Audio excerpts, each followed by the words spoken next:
Splenda that's granulated is for baking. It measures cup for cup like sugar. And they have little packets of Splenda. That's much sweeter. That little packet could be 400, 500 times sweeter than sugar itself. Yeah. So imagine if you put 2 of those packets, how much of a sugar dopamine rush you're gonna get. From the Pritikin Longevity Center in Miami, Florida, welcome to the Healthier Everyday podcast, where we talk about your health, your fitness, your mindset, the food you eat, and putting it all together to create an amazing lifestyle. In this episode, we are talking about sugar substitutes and artificial sweeteners. Kara and Vince discuss the risks and benefits of these products, and they also explore natural alternatives for sweetening your food and drinks. Kara Burnstine has over 20 years of experience as a registered dietitian. Kara coaches her clients for issues such as weight loss, cardiovascular disease, gut health, and behavior modification strategies. Vince Della Polla has been creating healthy and flavorful meals with Pritikin since 2007. When he's not working with Pritikin dietitians on a new recipe, he holds daily cooking classes and monthly workshops helping people expand their creativity in the kitchen. Enjoy today's episode and don't forget to like and subscribe.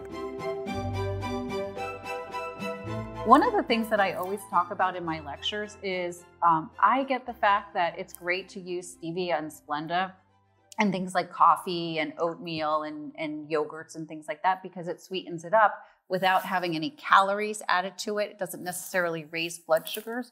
But one of the things that these sugar substitutes or artificial sweeteners do is they continue to tap into your dopamine centers in your brain, because a lot of these sweeteners are a hell of a lot sweeter than sugar itself. Yeah.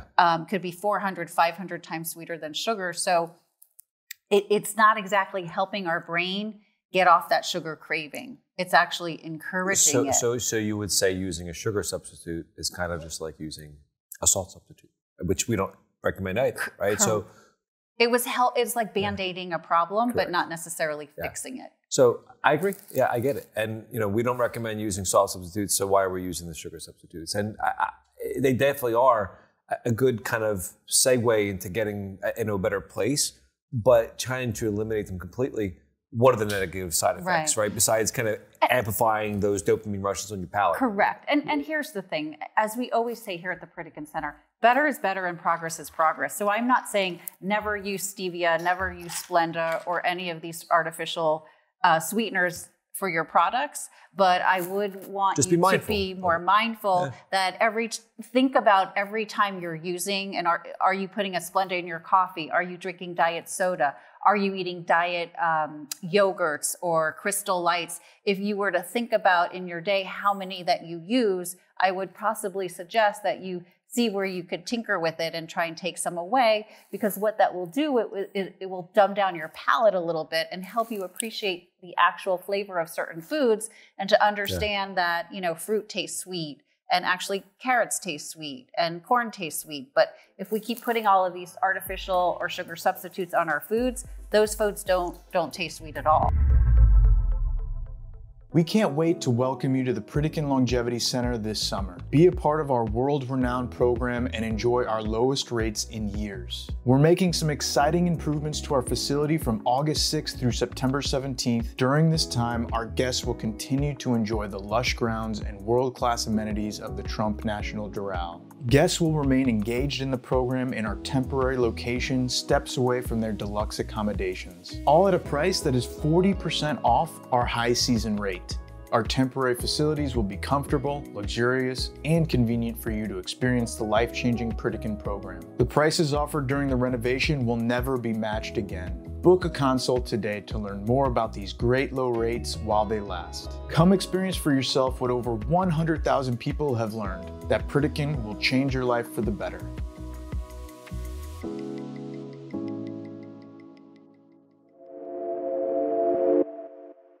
I'll tell you a funny story. I mean, when I was a kid, I used to love blueberry pie, Yeah. But as a kid, my mom wasn't somebody to really put always fresh fruit out. I'm sorry, Mom, I'll admit that. But she was more like... She watching? So she likes watching.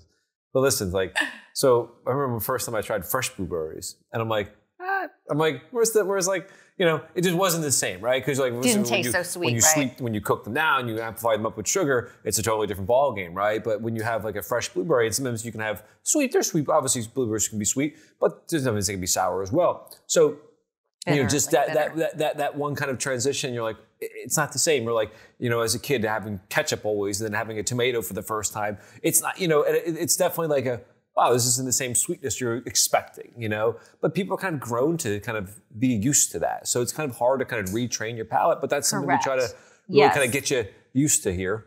Correct. I mean, listen, in the outside world, outside the bubble of Pritikin, which we always call rainbows and unicorns, we're exposed to, it's something like up to 30 teaspoons of sugar per day on average is what we are consuming as Americans. And the actual recommendation is approximately 6 teaspoons. So it's not like you can't have anything. And also every person is different. How active you are, how old are you? There's different variations of how much sugar you can have depending on what's going on in your life. But at the end of the day, what I think is really important is to be very mindful and understand, take a little bit of a moral inventory. What are you consuming? How much sugar are you consuming? Are you replacing it with artificial sweeteners? And can you sometimes figure out other ways to sweeten your food naturally? And that's all that we're really encouraging. So I think what would be helpful for us to talk to everyone today is, how could we sweeten our food naturally and still not go to that 30 teaspoons a day? And is there some wiggle room to maybe use a little bit of these sweeteners? You're like, I'm cool not to use it.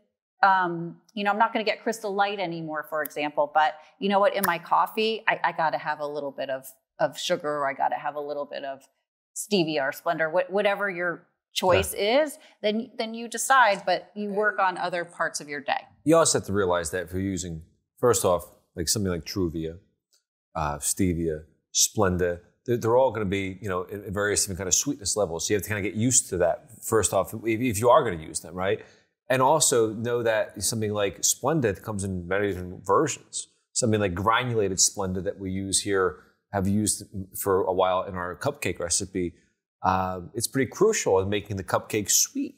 So kind of finding now a way to kind of get away, if we want to try to use something alternative in something like the cupcake to make that dry sweetness, you might want to say, hey, well, why don't you use maple syrup, right?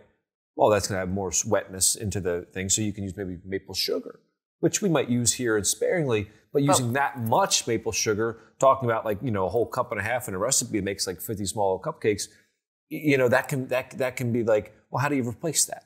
So first off, Splenda that's granulated is for baking. It's measured cup for cup like sugar. And they have little packets of Splenda. That's much sweeter.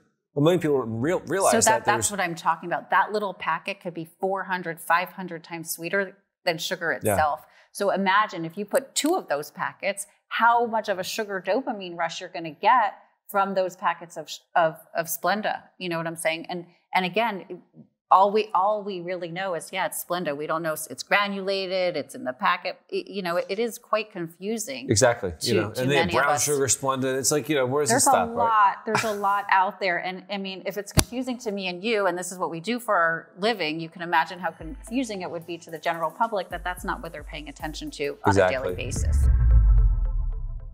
Here at the Pritikin Center, it's like rainbows and unicorns. All you gotta do is show up, and everything is planned and prepared for you. But when you get home, get ready for those lions and tigers and bears. Whether you're racing out the door to work and skipping breakfast, or glued to the Zoom call and no time for lunch, or maybe you're in retirement and every day is a holiday. The solution? You need a plan. My name is Kara. I've been a registered dietitian for over 20 years, and I've helped thousands of clients create sustainable plans that stick. At the Pritikin Center, we offer a one-to-one remote nutrition coaching program with me. Together, we will create a customized plan that addresses your lifestyle, your health markers, and any of those derailers that lead you astray. Support and accountability can be the difference between finding success and constantly chasing after it. Sign up today for more information about Pritikin at Home Concierge Nutrition Program.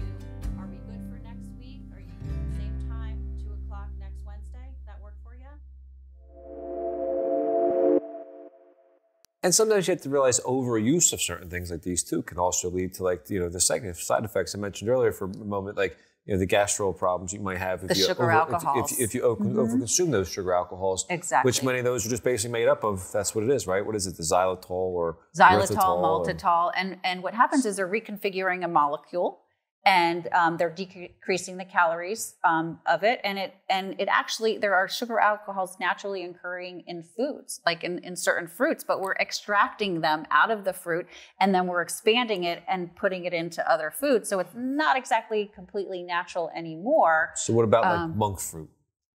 Monk fruit is a perfect example. It is naturally occurring in foods, but we extract it out of the food and we put it into other foods, and it's still going to be up to 200 times sweeter than sugar itself. But again, it is less sweet than Splenda or stevia. So if I was somebody listening to this and you're like, tell me what I can't have, what can I have? Right? What can you have? So let's talk a little bit about some of the changes that we're making here at the Pritikin Center. For example, utilizing more apple juice concentrate, orange juice concentrate. We do use maple syrup. We do use honey. Part of the reason that we like to use these sort of natural sweeteners is, yes, they have calories. Yes, they have sugar, but they also have a lot of nutrient benefits that are attached to that. For example, you were talking about date sugar. I love to use date paste. I like to use dates themselves, loaded with fiber, loaded with iron, B vitamins. So yes, you are getting sweet, but at least you're getting some health benefits, as opposed to something like a refined or processed sugar that's giving you calories and zero nutritional value and promoting inflammation in your body, something like that. That was my next question. If I was somebody listening, why should I choose these and not just have brown sugar or white sugar? So you've answered it already. So what happens is when we refine the sugar, we extract the nutrients out of it. And so it's basically like empty calories and giving us zero health benefits and being detrimental in terms of increasing inflammation in our body, increasing our blood sugars. So at least when we use the honey, the maple syrup, the dates or date paste or date sugar, we are still utilizing some of the health benefits because it is a whole food. Similar to that which of when we talk about breads or pastas. We use them, but we use whole wheat pasta or a red lentil pasta. We use whole wheat bread. We don't use the white because that's taking all of the nutrients out of the food. So the most important thing is, how can we get back to nature as close as best as we can? And what about molasses? Molasses is kind of like a honey type of consistency. It's like thick and wet, and it is more natural, and it has some of those same B vitamins, iron. We're throwing stuff out because it's coming to my mind here. Because you might see us using it here very soon. Yes, and what we're always pushing the envelope here. There was only a time where we used to only use apple juice concentrate. And I was like, can we use anything else here? I get it, Chef, and I'm totally on your page. But I feel like I'm always trying to say yes, but just sparingly. So here's my messaging: is what I tell people. There was a time when we only would use the apple juice concentrate. Why? Because most people using this as a sweetener probably aren't going to reach for it in the freezer and be like, you know what, let me pour this on my pancakes. Because that's probably not a condiment I would think about using.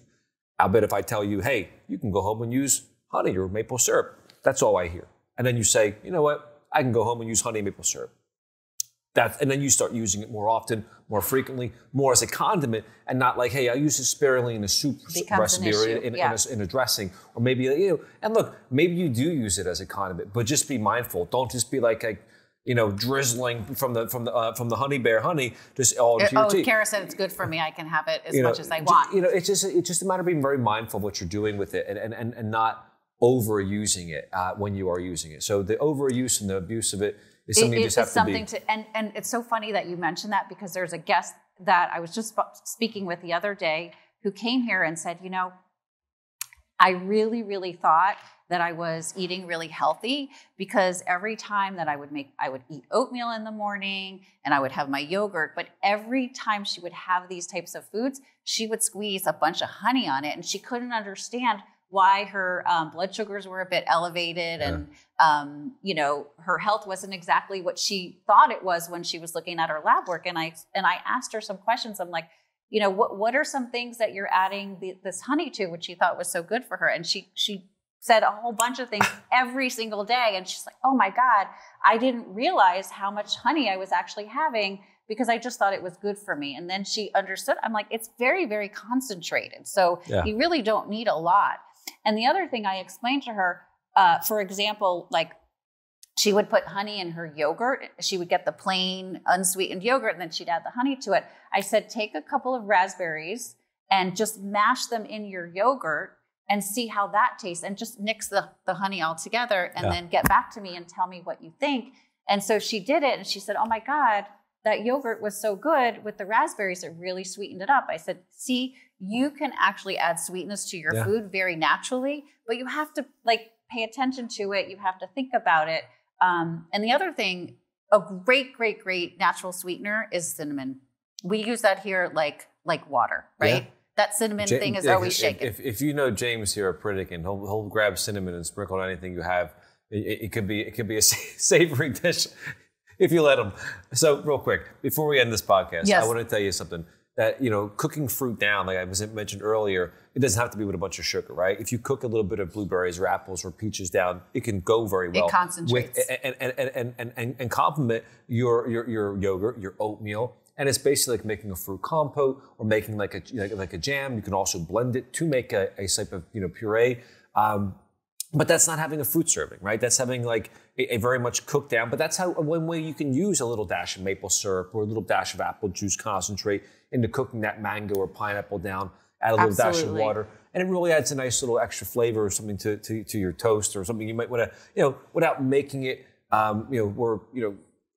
you don't want to go crazy with it, right? Like don't smear it on where you can't see your bread anymore. But what we're saying is progress and better is better. And one of the things that I think that I'm really enjoying with you is coming up with all of these alternative desserts, because a lot of our desserts used to have a lot of Splenda in it, and now we're kind of veering away. So we're like, what are some things that we can make? We're doing the ice creams. We're doing the dark chocolate berries.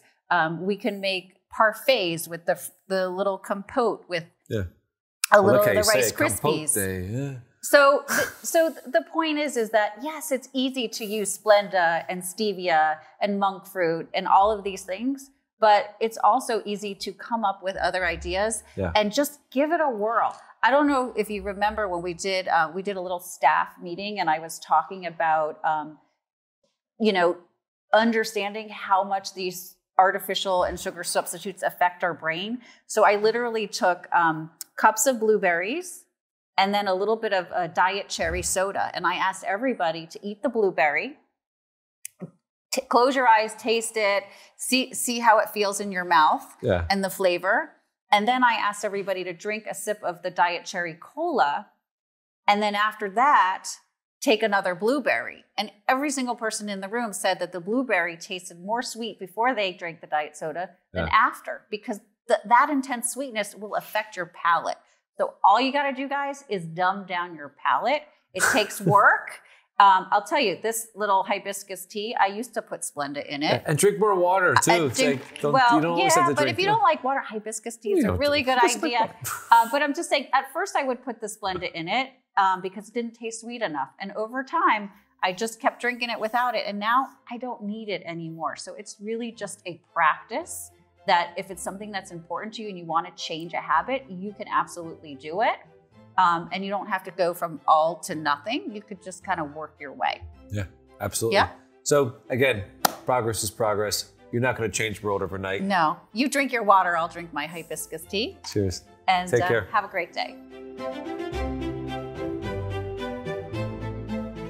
Thank you for listening to the Healthier Everyday podcast. Don't forget to like and subscribe so you don't miss out on future episodes. If you're interested in learning more about the Pritikin Longevity Center and how the physician-led team of wellness professionals have been helping people for almost 50 years, visit Pritikin.com. That's Pritikin.com.